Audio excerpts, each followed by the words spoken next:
बुलबुल की रहस्यमयी कहानी। माँ की महिमा। चांदनी रात थी। गांव के पुराने नीम के पेड़ पर बैठी छोटी सी बुलबुल अपनी मधुर आवाज में दयाराम और सीता को एक नई कहानी सुनाने लगी। हल्की ठंडी हवा चल रही थी और दूर कहीं मंदिर की घंटियों की आवाज आ रही थी।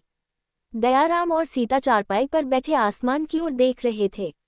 बुलबुल ने अपने पंख फड़फड़ाए और बोली, आज मैं तुम्हें माँ दुर्गा की महिमा से जुड़ी एक ऐसी कहानी सुनाऊंगी जो भक्ति, विश्वास और चमत्कार से भरी है।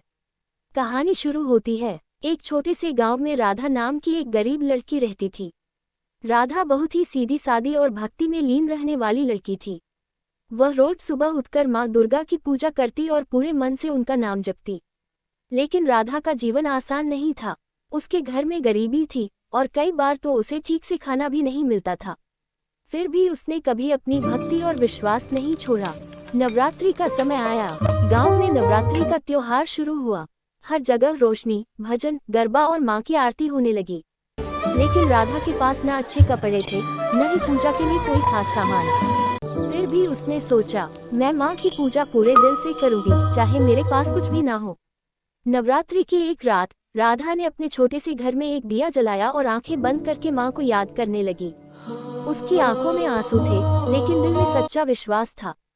तभी अचानक उसके घर में एक अद्भुत प्रकाश फैल गया और उसके सामने एक देवी समान स्त्री प्रकट हुई। वह स्त्री मुस्कुराई और बोली, बेटी, तुम्हारी सच्ची भक्ति ने मुझे यहाँ आने पर मजबूर कर दिया। राधा समझ गई, यह कोई साधारण स्त्री नहीं, बल्कि माँ दुर्गा का स्वरूप है। माँ ने उसे आशीर्वाद दिया, आज से तुम्हारे जीवन में कभी दुख नहीं रहेगा। अगली सुबह जब राधा उठी तो उसका घर खुशियों से भर गया था। धीरे धीरे उसकी गरीबी दूर होने लगी और उसका जीवन बदल गया। लेकिन राधा ने कभी अपनी भक्ति नहीं छोड़ी। इतना कहकर बुलबुल चुप हो गई। दयाराम भावुक होकर बोला, सच में सच्ची भक्ति में बहुत ताकत होती है। सीता मुस्कुराकर बोली, जो दिल से माँ को पुकारता है, माँ उसकी जरूर सुनती है। बुलबुल ने धीरे से कहा, सीख, सच्चे मन से की गई भक्ति और विश्वास कभी व्यर्थ नहीं जाते। माँ अपने भक्तों की हर मुश्किल में मदद करती है।